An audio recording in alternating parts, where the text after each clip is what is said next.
ہمارے مہمان جو ہیں وہ پاکستان کی ایلیٹ انٹلیکچوئل ایلیٹ ہے، اور یہ وہ تمام ڈاکٹرز ہیں جو کہ مختلف ہاسپٹلس ہیں، ان کا میں تعارف ابھی آپ سے بعد میں کرواتا ہوں. لیکن اگر میں آپ کے سامنے یہ عرض کروں کہ کندی کوئی شخص گزرا ہے ماضی میں، تو آپ اس کے بارے میں کیا سوچیں گے؟ یا فارابی کوئی شخص گزرا ہے، یا ابن سینا کوئی گزرا ہے، یا ابن رشد کوئی گزرا ہے، یا خوارزمی کوئی شخص گزرا ہے، عمر خیام کوئی گزرا ہے، رازوی کوئی گزرا ہے، جابر، حیان، یا حطام، یا زبیر، یا امیر خسرو، تو آپ اس سے کیا لیں گے، اندازہ لیں گے؟ آپ کے لیے یہ نام ہے.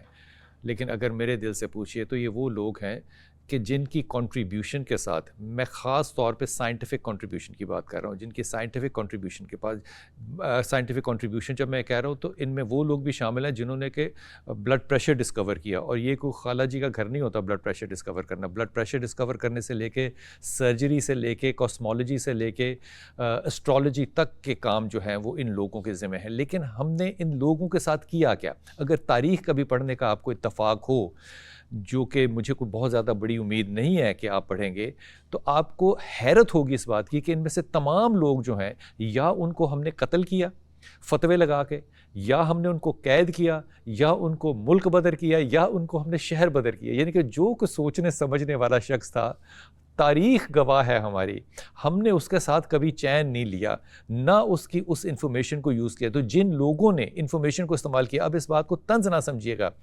ہمارے ہاں جب حکمران جو ہے وہ تاج محل بنا رہے تھے، تو وہاں سے مراد، اب میں اب کہوں گا تو آپ کو برا لگے گا، وہاں وہ لوگ جو آج کافر ہیں، جن لوگوں کی ایڈ لے کر ہم زندہ رہنے کی کوشش کرتے ہیں، وہ لوگ اس وقت آکسفورڈ اور ہارورڈ بنا رہے تھے. وہ ہمارے ان سائنسدانوں کی باتوں کو اور تحقیقوں کو اور ان کے تجزیوں کو استعمال کر رہے تھے.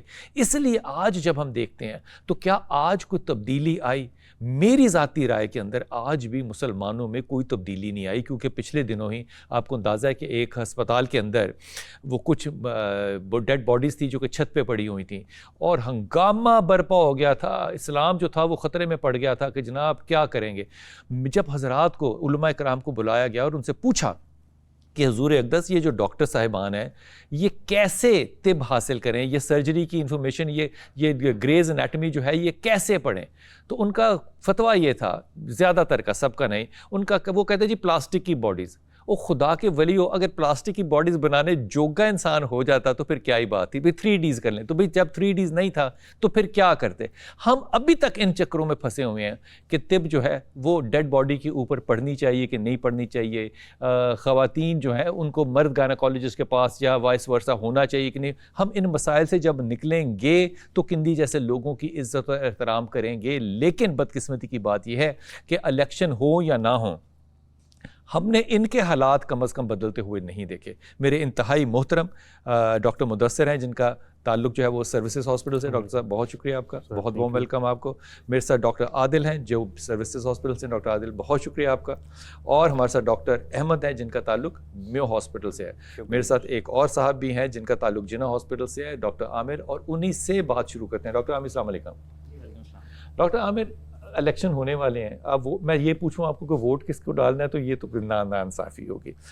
آپ کی جو آنے والی حکومت ہوگی وہ جس کی بھی ہو، ABCD جس کی بھی ہو، آپ کی ان سے کیا توقعات ہیں being a doctor and being into young medical profession, ایسا اولڈ میڈیکل پروفیشن جس میں کہ ینگ ڈاکٹرس کا ایک بہت بڑا رول ہے اور رہا ہے. آپ کی ایکسپیکٹیشنز کیا ہوں گی ان سے؟ Sir thank you very much, آپ لوگوں نے ہمیں بلایا یہاں پہ. سر بیسیکلی چیز یہ ہے کہ گراؤنڈ ریئلٹیز میں اور صرف ہاسپٹل کے راؤنڈز میں نا بڑا فرق ہوتا ہے.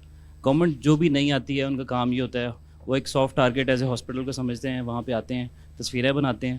ان کے آنے پہ سارے ہاسپٹل کی صفائیاں بھی ہو جاتی ہیں، ہر وارڈ کو اچھی طرح 5 سال بعد صفائی، 5 سال بعد صفائی بھی ہوتی ہے، باتھ روم بھی صاف ہو جاتے ہیں، باتھ روم بھی صاف ہو جاتے ہیں، گارڈز بھی موجود ہوتے ہیں، فارمیسی پہ دوائیاں بھی صاف بھی ہوتے ہیں، اور فارمیسی پہ دوائیاں بھی اکٹھی رکھ دیتے ہیں.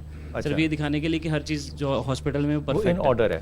آرڈر یہ حقیقت نہیں ہے، یہ حقیقت نہیں ہے. جیسے ہی وہ راؤنڈ سے باہر نکلتے ہیں چیزیں ویسے ہی چلنا شروع ہو جاتی ہیں. کیسے؟ وہی ایک بیڈ پہ 2 مریض پڑے ہوئے ہیں، 3 مریض پڑے ہوئے ہیں. اچھا، تو یہ جب لوگ آتے ہیں تو یہ ایک بیڈ پہ 3 مریض نہیں دیکھتے؟ نہیں، وہ ان کے آنے پہ ساری چیزیں ادھر ادھر کر دیتے ہیں، وہ اپنی سیٹلمنٹ کرتے ہیں.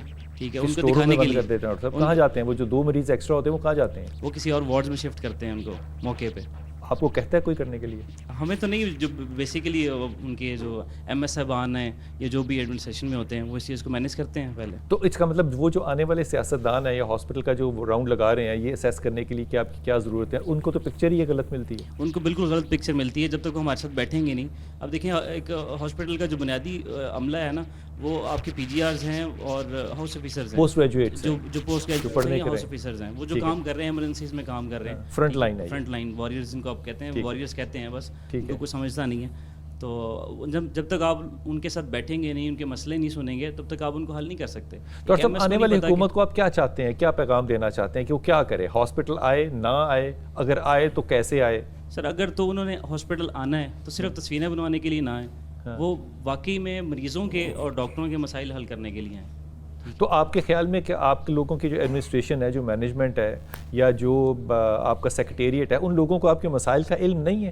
سر یہ مسائل آج کے نہیں ہیں, یہ مسائل بہت پرانے ہیں. ہمیں جہاں بھی بلایا جاتا ہے یہ مسائل ہمارے سنے بھی جاتے ہیں, لیکن صرف سننے کی حد تک ہوتے ہیں, ان پہ عمل نہیں کیا جاتا. تو ڈاکٹر صاحب یہ بھی تو ہو سکتا ہے آپ کو سنجیدہ ہی کوئی نہ لیتا ہو. سر یہ پاسبلٹی ہے, کیونکہ جو چیزیں تصویریں میں آنی ہوتی ہیں وہ اچھی دکھاتے ہیں, لیکن جو کام کرنے والے ہوتے ہیں وہ کوئی بھی نہیں کرتا. لیکن سوچنے کی بات یہ ہے کہ اگر ڈاکٹر صاحب کو سنجیدہ ان کے مسائل کو سنجیدہ نہیں لے رہا, تو اگر ایک پیشنٹ جو ہے وہ ایمرجنسی میں جاتا ہے تو وہ اس وقت ڈاکٹر کو سنجیدہ کیوں لیتا ہے؟